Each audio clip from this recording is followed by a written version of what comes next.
Salut à tous, je me présente, c'est Rototo, nouveau sur YouTube. Voilà, je démarre une nouvelle chaîne. Bon, ça fait déjà pas mal d'années que je pensais un peu éventuellement à le faire un jour ou l'autre, mais enfin bon, jusqu'à maintenant, j'avais jamais vraiment sauté le pas. Pas trop eu l'occasion, ni trop l'envie, ni trop le temps. Et puis récemment, j'ai eu une discussion avec un YouTuber qui avait une chaîne justement où il présentait un certain nombre de vidéos sur le jeu War Thunder. Et en visualisant une de ces vidéos, on a eu un petit débat d'idées à propos d'un modèle d'avion en particulier, en l'occurrence le Beaufighter, un avion anglais, chasseur lourd. Suite à cette divergence de vues, moi j'ai eu l'idée de lui faire une petite vidéo pour étayer mes propos. Voilà, mais c'était vraiment sans aucune prétention. Et à la suite de cette vidéo, j'ai des potes qui l'ont vu, qui m'ont dit ouais, écoute, c'est pas mal. Pourquoi tu fais pas une série pour expliquer un petit peu ce que tu penses du jeu, des différents modèles d'avions, etc. J'y ai pensé, je me suis dit pourquoi pas. Alors après, bon, attention, entendons-nous bien, je suis pas du tout professionnel. Mon but, c'est absolument pas de devenir un pro de la vidéo YouTube. J'ai juste envie de faire un truc un petit peu fun qui me corresponde. Donc je voulais faire une série de vidéos au cours de laquelle je vais en fait essayer de parler un petit peu des différents modèles d'avions, mais dans leur aspect aussi historique. C'est-à-dire pas seulement sur l'aspect du jeu, mais sur l'aspect historique de l'avion, parce que ces avions ont réellement existé. Hein. Je pense que les plus jeunes d'entre nous l'ignorent peut-être, mais effectivement, il y a eu des gens qui ont combattu dans ces avions, et à l'époque, c'était pas du tout marrant, hein. C'était pas un jeu, c'était des machines de guerre dans lesquelles, malheureusement, de nombreux jeunes hommes se sont entretués. Donc il faut s'en souvenir un peu quand on joue à ce genre de jeu. Hein. Je le rappelle, je veux pas faire le père la morale, mais je pense qu'à une époque où on joue tous énormément à des jeux de guerre, des jeux de combat, il faut rappeler aux plus jeunes d'entre nous que dans la réalité, ben, c'est pas un jeu et que ça tue vraiment et qu'il n'y a pas de respawn, etc. Voilà, c'est important de s'en souvenir. Bon, voilà, on va passer directement au vif du sujet. Donc, bon, petit rappel rapide sur ce qu'est War Thunder pour ceux qui l'ignorent encore. War Thunder est en fait un jeu qui, comme vous pouvez le constater, est axé sur les avions de la Seconde Guerre mondiale. Pas seulement les avions, il y a aussi un aspect char. En fait, le jeu en lui-même voudrait reprendre en fait les trois grandes armes de la Deuxième Guerre mondiale, aérien, terrestre et maritime. Bon, l'aspect maritime est encore un sujet en suspens parce que je crois que le développeur du jeu travaille dessus depuis pas mal de temps déjà. Mais savoir si un jour le War Thunder naval va voir le jour, c'est pas encore évident. Moi, je suis un peu l'actualité. Je regardais sur internet récemment. Il y a des gens qui pensent que ça n'arrivera pas. Il semblerait qu'il y ait des difficultés de mise au point, notamment par rapport au gameplay et à la durée des parties.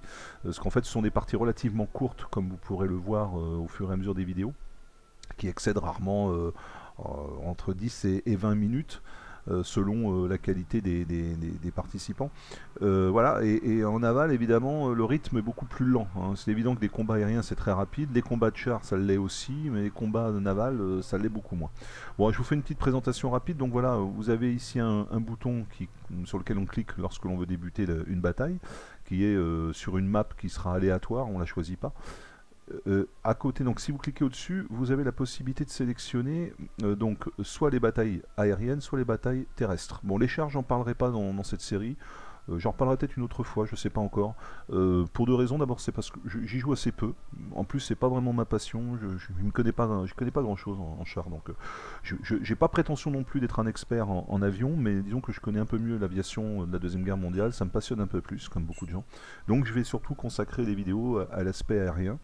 Voilà, rapidement, vous avez trois catégories de bataille. La bataille arcade, celle qu'on va utiliser, celle auquel je joue toujours, hein, essentiellement, qui est le côté fun, tous avions confondus, on se prend pas trop la tête, la simulation aérienne est très relative, donc en fait c'est pas bon, c'est assez facile à prendre en main, assez facile, il faut apprendre à l'utiliser, mais c'est assez simple. Après vous avez les batailles réalistes, où là c'est vraiment des batailles qui sont plus orientées sur des batailles historiques comme par exemple la bataille de Pearl Harbor ou la bataille d'Angleterre, où là vous allez avoir des avions qui ont réellement combattu à l'époque. Hein, on ne pourrait pas imaginer par exemple un avion de 1944 au cours de la bataille d'Angleterre. Enfin, ça c'est pas possible dans ce genre de bataille. Là ça sera vraiment orienté historique. Puis enfin vous avez des batailles simulation. Voilà, bon là je crois qu'il faut un joystick en plus. Vous pouvez pas jouer à la souris et au clavier. Enfin il me semble. Hein. En tout cas si vous jouez à la souris et au clavier, je crois que c'est quasiment injouable. Mais je crois qu'on propose même pas de le faire. Moi personnellement, je crois que je l'ai jamais utilisé. D'abord, j'ai pas de joystick à la maison, donc jamais utilisé cette partie-là. Mais bon, ceux qui s'y connaissent pourront en parler davantage dans les commentaires. Voilà. Quoi d'autre après? Alors voilà, donc le but du jeu au départ, vous démarrez avec des avions première génération, et puis ensuite vous vous développez, au fur et à mesure de vos combats, vous faites des recherches pour trouver de nouveaux modèles d'avions, deuxième, troisième, quatrième, cinquième génération. Alors il y a une arborescence, hein, je vous la montre rapidement. Voilà, les premières générations sont ici, ensuite les secondes, les troisièmes, les quatrièmes et les cinquièmes. Alors moi, à ce niveau-là, vous voyez, j'en suis encore à la quatrième génération. Niveau 4, j'ai déjà plusieurs avions niveau 4 en service, j'en recherche donc d'autres, et il faut d'abord développer ces avions-là pour accéder ensuite aux avions de 5e génération, et les avions de 5e génération sont des avions à réaction, sont des jets, mais des jets, disons, de première génération pour le coup, c'est-à-dire les jets qui suivent l'immédiate après-guerre, et qui vont avoir été développés entre 1945 et 1955 en gros. Voilà.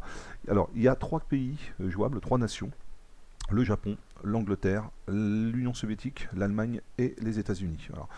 Chaque nation a des particularités. On retrouve les avions connus ou moins connus de chacun des protagonistes de la Deuxième Guerre mondiale, avec les différentes catégories, hein, chasseurs, chasseurs bombardiers, bombardiers légers, bombardiers moyens, bombardiers lourds. Bon, ça on en reparlera, il y a des différentes catégories au fur et à mesure. En revanche, il y a, alors bon, ça les joueurs vous en parleront plus, c'est pas tellement le propos de mes vidéos, je n'ai pas forcément envie de m'appesanter là-dessus. Il y a des polémiques par rapport au fait que certaines nations sont favorisées par rapport à d'autres dans la jouabilité. Par exemple, quand vous jouez américain, moi j'ai beaucoup joué américain, c'est vrai que les avions sont très difficiles à utiliser comparé par exemple aux avions russes. Un avion russe, en gros, ça a pratiquement tous les avantages, c'est-à-dire que ça vole très bien, ça tire très fort et c'est très résistant. Un avion américain, ça tire très fort, c'est relativement résistant, mais alors ça vole très mal. Vous prenez un japonais, ça vole très bien, ça tire assez fort, mais alors c'est très fragile. Vous voyez, donc il y a des nations qui sont plus favorisées que d'autres, qui sont plus facilement jouables que d'autres. Je pense que je dis pas d'énormité en prétendant que les plus faciles à jouer sont sans contestation possible l'Angleterre et l'Union soviétique. Voilà, ça on le verra par la suite. Hein. Bon, de toute façon, le but du jeu n'est pas tant de parler du gameplay du jeu en lui-même, de la jouabilité sur War Thunder, hein, même si on fera des parties vidéo, des batailles pour étayer des propos. Le but c'est vraiment de parler des modèles d'avions dans leur contexte historique, avant qu'ils ne deviennent des modèles de jeux vidéo. Et on commencera donc par l'Angleterre. Pourquoi l'Angleterre? Bon, parce que c'est des cousins, hein, ils sont pas très loin de chez nous. Et puis il y a beaucoup de pilotes français qui ont combattu au sein de la RAF pendant la Deuxième Guerre mondiale. Également au sein de l'armée de l'air soviétique, hein, avec la fameuse escadrille Normandie-Niemen. Bon, mais ça on en reparlera une autre fois. Et puis comme vous pouvez le remarquer, j'ai un petit côté cocardier, donc j'aime bien ça, vous voyez. J'ai personnalisé mes avions avec ce côté un petit peu bleu, blanc, rouge, François le Français, mais tant pis, je l'assume, je trouve ça sympathique, avec la cigogne qui représente vraiment l'armée de l'air française depuis toujours, hein, ce petit côté traditionnel. Voilà, donc je commence par nos cousins bretons, grands bretons, et on va donc démarrer cette série avec le premier de tous, le chasseur léger biplan Gladiator MK2, donc plus précisément le Gloster Gladiator MK2. Donc là, on arrive à peu près à 10 minutes de vidéo. Je vais m'arrêter là aujourd'hui. Je vais en poster une autre derrière, mais je fais des vidéos courtes parce que c'est plus facile à télécharger d'une part, et puis ça permet comme ça un petit peu de se suivre successivement plutôt que d'avoir de gros pavasses. Donc voilà, je ferai des vidéos qui excéderont rarement, qui oscilleront entre 10 et 15 minutes. Donc ça, c'était déjà une première entrée en matière pour me présenter, vous expliquer un peu ce que je compte faire. À oui, précision tout de suite. Comme je vous l'ai dit, je suis pas un pro, donc j'utilise une capture vidéo qui est relativement médiocre. J'en suis vraiment navré. C'est un petit logiciel de capture gratuit voilà, que j'utilise, qui rend service, mais qui fait pas forcément des vidéos magnifiques. Donc le but c'est plus le commentaire, un petit peu parler de ces avions, échanger avec vous pour ceux que ça intéresse. Maintenant, si ça prend de l'engouement, si les gens aiment cette série de vidéos et commentent et suivent un peu la série, évidemment, j'investirai, je passerai dans un logiciel de montage vidéo plus élaboré, mais compte tenu de l'investissement que ça suppose, avant de le faire, j'attends de voir déjà si ça intéresse des gens. Si ça intéresse personne, bien évidemment qu'on va arrêter. Et puis voilà, je ne vais pas faire des frais inutiles. Donc d'abord, je vous demande vraiment de m'excuser pour la qualité relativement médiocre des vidéos. Et comme je vous l'ai dit, si par la suite ça intéresse du monde, bah là, j'hésiterai pas à l'améliorer très rapidement. Mais dans le cas contraire, je vous demande de faire preuve d'un peu d'indulgence. Autre chose, je ne suis pas non plus un grand professionnel de l'aviation, je ne suis pas non plus ingénieur aéronautique, donc pardonnez-moi si je fais des erreurs, n'hésitez pas à me reprendre. Le but, encore une fois, c'est de passer un bon moment ensemble. Moi, ça m'amuse de le faire, et puis j'ai envie que ça vous amuse aussi, donc après on peut commenter, discuter, échanger. Voilà, et dernière chose, pardonnez-moi également si parfois je bafouille un peu ou si j'ai des blancs dans mes vidéos, parce que quand on va attaquer les batailles tout en commentant, j'en avais fait une la première fois, c'est un exercice pas évident à réaliser, je vous invite à essayer, vous verrez que c'est pas simple. Voilà, donc bon, je crois qu'on a fait le tour. Je vous dis à très bientôt. Fin de cette première vidéo, on se retrouve très vite si vous le voulez bien, en tout cas moi je l'espère. Si ça vous a plu, n'hésitez pas à me faire un petit commentaire d'encouragement et puis un petit pouce vert, ça fait toujours plaisir. Allez, à très bientôt, ciao.